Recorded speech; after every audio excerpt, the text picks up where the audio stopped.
Greetings, lovers of lore. I'm your host for today, Original Orchid, and today we're going to be diving into yet another book talk, The Secret Life of Bees, by the one and only Sue Monk Kidd. So before we get into it, of course, the regular disclaimers. First, that this information does not belong to us, except, of course, the opinions, but the wonderful Sue Monk Kidd, who, by the way, has also written a few other books, so if you're interested, definitely check them out. We sure have. Secondly, these thoughts are only our opinions and definitely not facts. However, if you as well have some opinions on it, then feel free to message us or comment down below, depending on the platform you're listening to this, and share your opinions with us for a wonderful Levels of Lore discussion. So, let's get into it. So this book was actually read by me, obviously, a few years ago, give or take. So there may be some inconsistencies, so please correct me if I get these wrong. But first, I'd like to talk about the theme. So after I read a book, I generally try to go back and figure out, did I like the book? What did I like about the book? What did I learn from the book? Perhaps what were some inconsistencies or flaws in the book, etc. So when I did find the theme and what we can learn from it, I thought the world is never just black and white. So Secret Life of Bees illustrates the essential lesson the world is never just black and white time and time again throughout the novel. This is explicitly shown, for one, through the portrayal of T. Ray Owens, who in this book is Lily Owens' father, the main protagonist. While T. Ray is only shown at the start and end of the book, his impact on Lily's life is felt like a dark cloud looming over her. T. Ray is depicted as a callous father during the novel who constantly belittled her, with demeaning comments such as being a waste of space, having a mind unworthy of educating as a woman.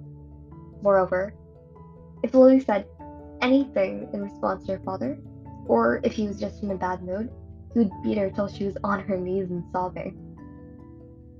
This cruel treatment eventually caused Lily to run away from her home, and even then her father's words lingered with her, frequently making her question her worth, and overall depicting him as a terrible person to readers. However, later into the novel, we learn that T. Ray was not always such a cruel person, but rather his actions result from abandonment from his wife. Several years earlier, T. Ray and Deborah Fontenelle, Lily's mother, were deeply in love. Unfortunately, after living with T. Ray for a few years, Deborah became depressed, resulting in her abandoning her father and husband. After Deborah's abandonment, T. Ray changed from the kind and loving man he once was to angry and bitter. Thus, the sum of T. Ray's demeanor wasn't merely because he was a bad person, but because of bad things that had happened to him which made him act the way he did, supporting the theme by showcasing that the situation was not just black and white, but rather a shade of grey. Not, of course, that forgives any of his actions. Just because you've had certain bad things happen to you in your past does not justify your bad decisions. However, it does give reasoning behind them and shows that he wasn't a bad person. Because, of course, a good person who makes bad decisions isn't immediately a bad person. He just made bad decisions. Which is another thing we can learn from this, actually. That people who make bad decisions, or people we dislike in life, aren't generally bad. We just saw the wrong side of them.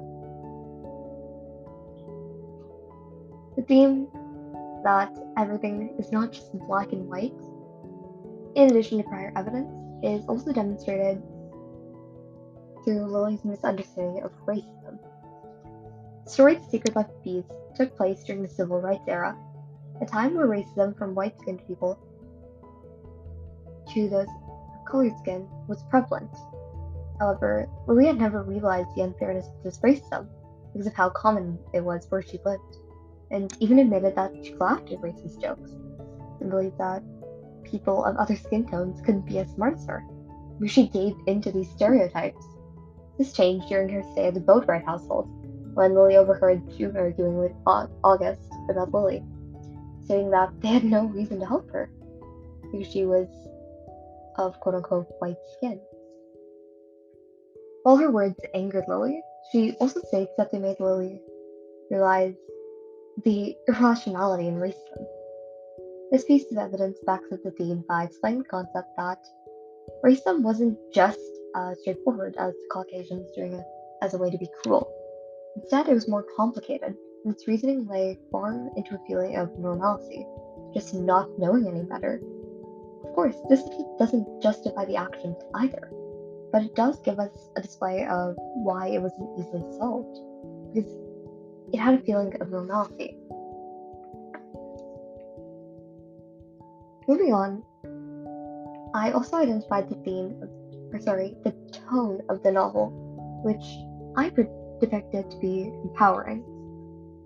The novel The Secret Life of Bees exhibits an empowering tone multiple times throughout the novel. A prime example of this is shown through the bees' symbolism and its relation to the Boatwright home. As August explained, just as many bees leave an old nest to find a new home. When these bees do find a new place to live, they're welcome so long as they can provide help to the beehive. August also explained that even when the bees are in danger or surrounded by darkness, they work together and protect one another regardless. This is shown as a symbolic parallel to the community Lily has discovered in the Boatwright household, where the women possess a close bond with one another and support each other no matter what. This adds to the novel's empowering tone by showcasing that both the woman and the bees continue to empower one another above all odds, through thick and thin. Another instance that displays the empowering tone of the novel was the Daughters of Mary's church service. August regaled the group with a story regarding the Black Mary statue at the service, referring to it as, quote-unquote, Our Lady of Chains. She told the group how the statue was discovered in a river and brought to a group of slaves nearby. This statue began to support the slaves who had taken her in, telling them their destiny was in their own hands, and empowered them to gain freedom. However, the owner of the slaves wasn't very keen on his slaves gaining the freedom they deserved, because of course, what benefit does he get in it? And changed the statue far from the slaves. Yet, regardless of how many times the owner would lock up the statue, it would always free itself and return to the slaves. Since then, the statue has been passed down for generations, continuing to provide strength to those who need it. After August's story, the Daughters of Mary take turns touching the statue's chest, particularly on the left side, where the statue's heart is, while dancing and singing with each other to support one another. This scene was an excellent example of the story's empowering tone because of this incredible display of empowerment in the statue. Thus, I believed the unmistakable tone of the novel was empowering. Which, by the way, please feel free to share your other tones, because honestly, tones are probably my weak spot when it comes to these sort of things.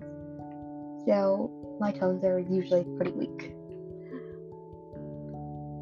Moving on to analyzing the characters, because of course, we always do. Let's analyze Lily Melissa Owens, the primary character in the novel. I identified her character motivation as a desire for vindication. This is evident through Lily's fantasies of her mother and her journey to Tiburon. When Lily was just 5 years old, her mother was packing her belongings away, unknown to Lily, when Lily's parents suddenly started fighting. During this time, Lily was left unattended and picked up a long brown contraption. In a matter of seconds, Lily accidentally pressed a button on the gadget and shot her mother to death. While Lily could never remember the specifics of what had happened that night, she did know it was her fault that she didn't have a mother anymore. For the rest of her life, Lily continued to develop a hatred for herself, telling herself how she wasn't worth anything, how she didn't have this worthiness to experience the maternal love everyone around her seemingly had.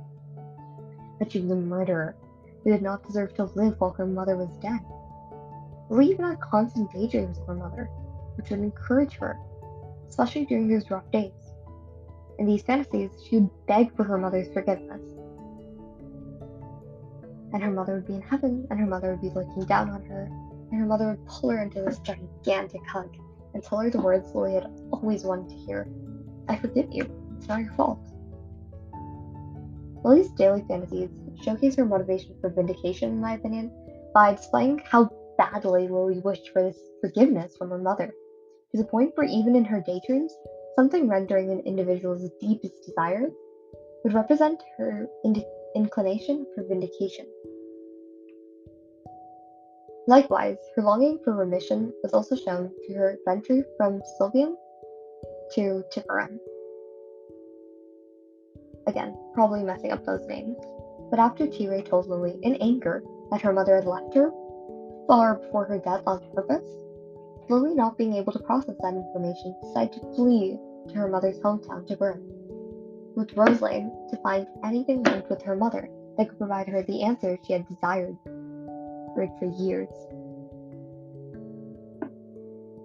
This piece of the plot existed in exhibiting Lily's inability to comprehend that the person she had desired forgiveness from for years could ever be the person her father spoke about, who was willing to leave her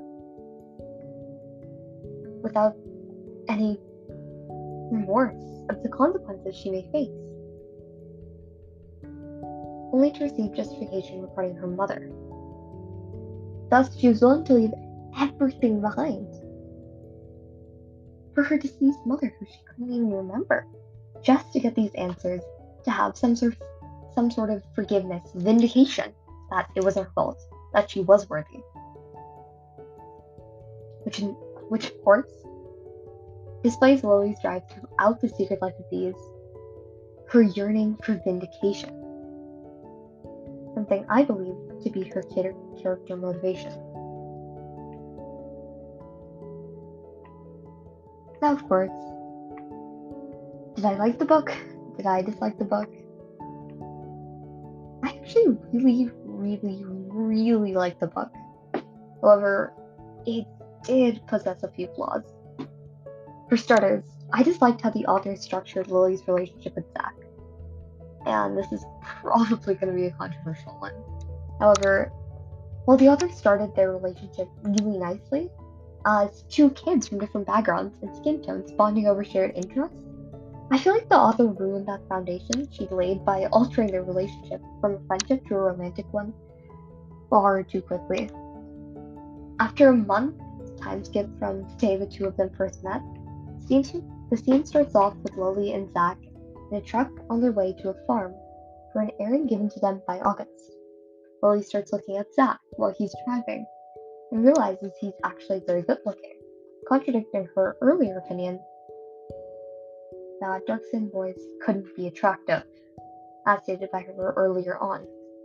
And after staring at him for a few more minutes, she realizes she's attracted to him, perhaps even in love with him. And then after only a short time of that realization, she admits her feelings to Zach. Thus, in only like 10 minutes, and of course, a long time since I've read the book, but definitely a short amount of time, she decided that Zach was good looking, and she was attracted to him, and she liked him after only knowing him for a month, and never displaying any romantic interest in him before, until she realized he was attractive. Thus, I feel like the way the author structured this scene and the relationship in general made it seem as if Lily only likes Zach for his looks, and the author transitioned the relationship as quickly as possible in order to move the plot along. At least that's how it seemed. Similarly, I also disliked how the author portrayed Zach during the novel. Another controversial one. I know. Feel free to leave your comments down below and tell me, how did you like or dislike Zach in this novel? So the author first introduced Zach as this child who, despite facing racial discrimination due to his skin color, was an exceptional student and athlete who continued to break racial stereotypes and aimed to be the first African American lawyer. Zach showed a lot of promise towards the beginning of the novel, and readers, including myself, looked forward to see what he'd accomplish. Unfortunately, after becoming Lily's love interest, the author sort of neglected Zach's character, and neither gave him too much character development or did the author expand on his dreams, making it feel as if Zach was more like a convenience, so Lily could have a love interest, rather than a character in his own right. Now, after bashing the book, what did I like? So Secret Life of Peace was a fantastic book with several positive attributes. Particularly, I liked how the author did a splendid job at creating the characters who could be relatable to readers, which was shown through Lily's depiction in the novel.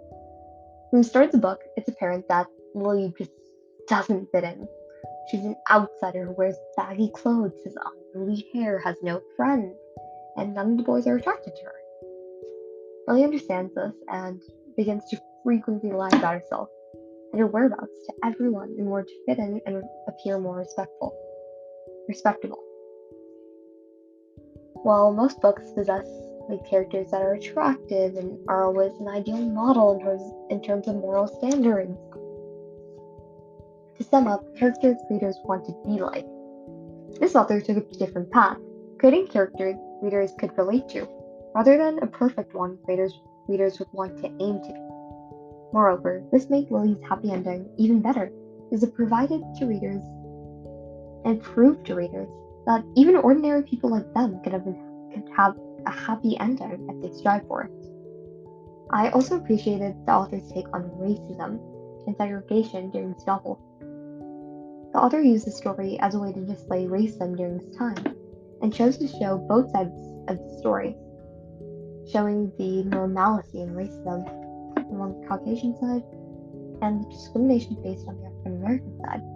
And she also used this book to display scenes, for example, the movie theater scene, in which these people were trying to stop Zach and his friends from entering the theater, at least not to a certain part of it. Moreover, in these stories, it's usually the African American side which has their voice heard, which of course is very, very important. However, just like every story, it's important to have both sides of the story, not diminishing this in any point of view. However, I really appreciated how he found this person who realized she wasn't on the African American side. However, she realized the wrongs in this relationship. She realized segregation from her side. She realized the racism from her side. And I haven't seen too many books where they tackle this other side, realizing, which to me was pretty splendid. So, after this short episode, at least shorter than most, what do you think? Have you guys read this book? If so, please do so. And leave a comment or message us and tell us, what did you think? What did you think of Lily? What did you think of Zach? What did you think of the both Bright sisters? What did you think of the book in its entirety? What did you think about the theme? Everything. And of course, if you liked this episode or have liked any of the past ones, please feel free to follow or subscribe depending on the platform. And we'll see you next week. Have a nice week.